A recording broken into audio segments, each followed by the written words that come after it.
you ready?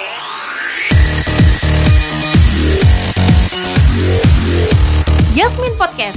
Kamu sehat, kamu keren. Assalamualaikum warahmatullahi wabarakatuh. Halo Squad Sehat. Balik lagi di Yasmin Podcast. Kamu sehat, kamu keren. Nah, kali ini narasumber kita yang sudah datang di samping Dinda itu merupakan pahlawan tanpa tanda jasa. Nah, kalau Squad Sehat nih ya sudah tahu cluenya pahlawan tanpa tanda jasa, pastinya sudah tahu ya. Narasumber kita kali ini ialah guru. Daripada kelamaan, yuk mari kita sapa langsung. Assalamualaikum Bu Narmi. Waalaikumsalam warahmatullahi wabarakatuh. Assalamualaikum Mbak Novi. Waalaikumsalam.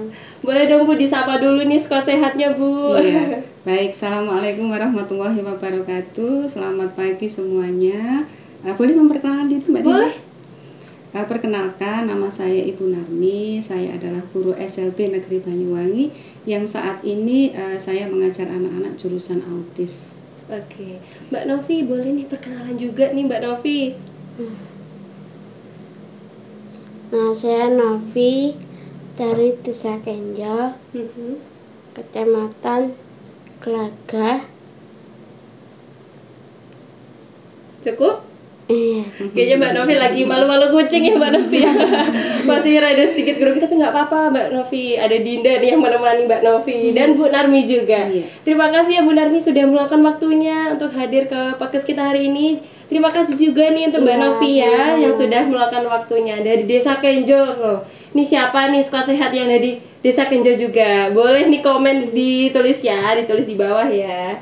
Nah Bu, ini Dinda mau ngobrol-ngobrol sharing-sharing seperti itu ya Bu ya. Ini mungkin Bu Narmi bisa ceritakan kesehariannya Bu Narmi gitu. Iya. Seperti apa? Oke Mbak Dinda, saya menjadi guru SLB. Mungkin waktu jadi guru Mbak Dinda belum ada ya. Ya, saya Gen Z kayaknya Bu ya. Iya. Jadi saya itu mulai tahun 89 Mbak Dinda sudah Oke. menjadi guru SLB. Mhm. Jadi guru SLB di Banyuwangi.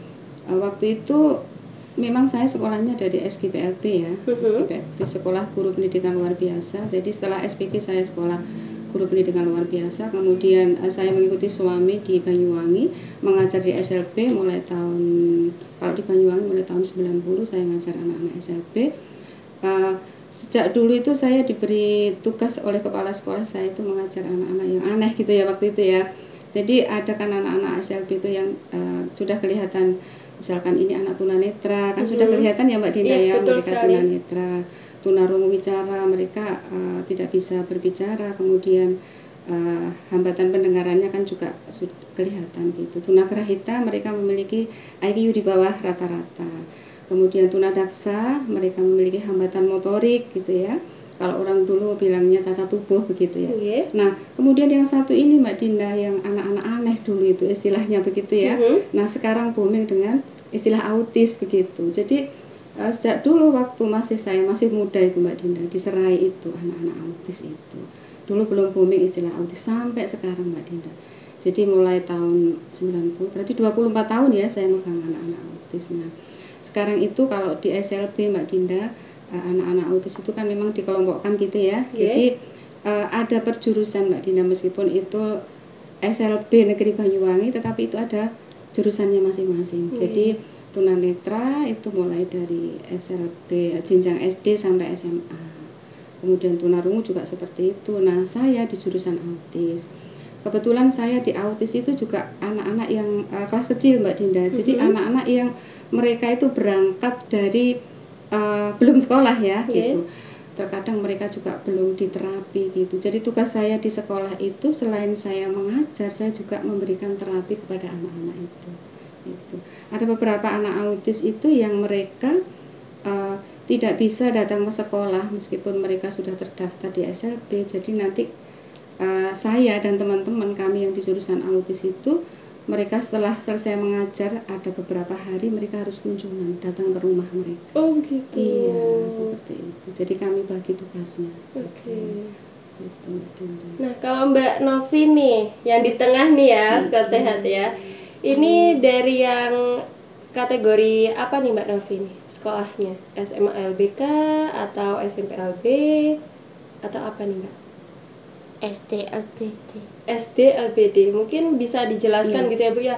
Soalnya kan orang awam mungkin kurang mengerti ya Bu ya, betul. ataupun Dinda pun juga kurang paham gitu dengan istilah seperti itu. Itu seperti apa Bu? Jadi kalau Mbak Novi ini masuk di jurusan D Mbak, tunadaksa. Jadi anak-anak yang mengalami hambatan motorik. Oke. Kalau istilah dulu itu agak kasar ya Mbak ya, anak-anak yang disebut cacat tubuh begitu ya Mbak ya. Cacat tubuh atau cacat fisik. Kalau sekarang lebih dihaluskan lagi. Jadi Mbak Novi ini termasuk anak-anak yang mengalami hambatan motorik begitu. Nah, jadi ini meskipun hambatan motorik karena satu lingkup dengan saya ya Mbak, jurusan autis dan tunadaksa atau hambatan motorik ini di satu lokasi, sehingga ini akrab dengan saya begitu. Bestinya Bu Narmi ya gitu. Besti ini. Biar besti ya. Betul sekali. Biasanya yang dilakukan Mbak Novi gitu Bu ketika mungkin jalan sama Bu Narmi itu seperti apa saja sih Bu kesehariannya mungkin sama Bu Narmi dan Mbak Novi? Iya. Kalau Mbak Novi ini kan komunikasinya bagus Mbak, ya, komunikasinya bagus, kemudian sharing-sharing gitu ya Mbak Novi, kan kita juga sambil asesmen gitu ya Mbak ya, sambil asesmen, sharing-sharing karena komunikasinya bagus, nanti kita tanya kira-kira Mbak Novi nanti ke depannya itu pingin menjadi apa? Betul. Terus keterampilan yang Mbak Novi bisa itu apa? Gitu. Sehingga nanti bisa kita kembangkan Mbak. Oke. Gitu. Yang tadi Bu Narmi jelaskan bahwasanya ada tunarungu, tunadaksa dan yang lain gitu ya Bu ya.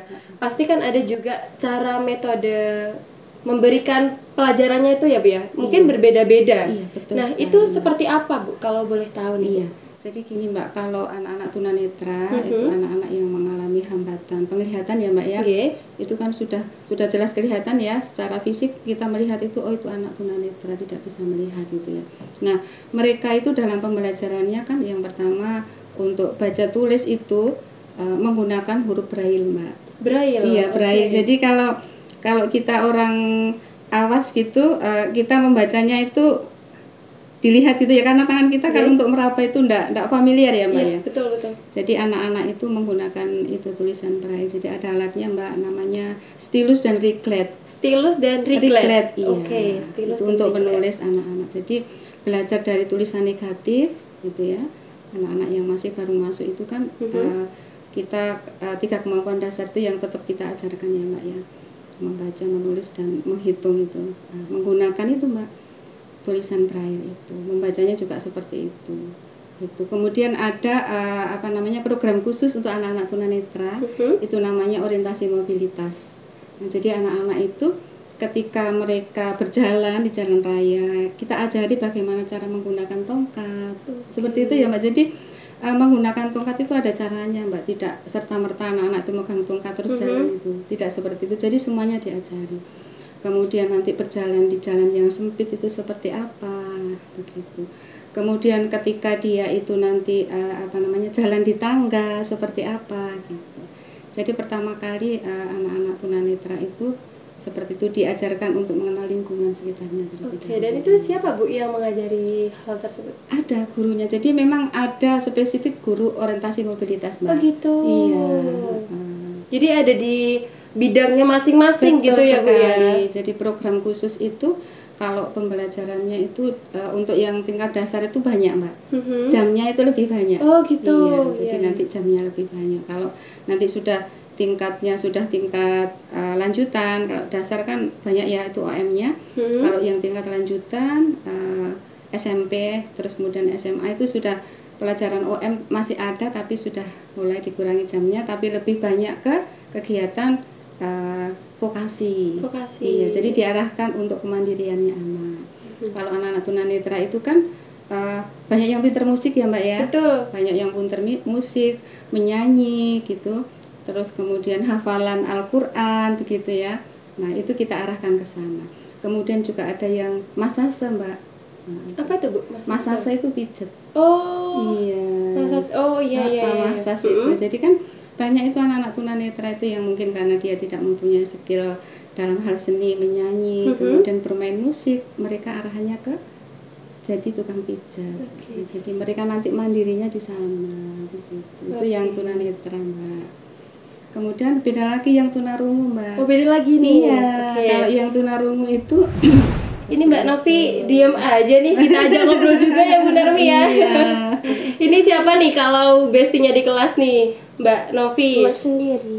Cuma sendiri Bu? Iya, satu Oh, kelas gitu? kebetulan Mbak Novi ini sendiri. Oh sendiri. Suka mata pelajaran apa nih Mbak Novi?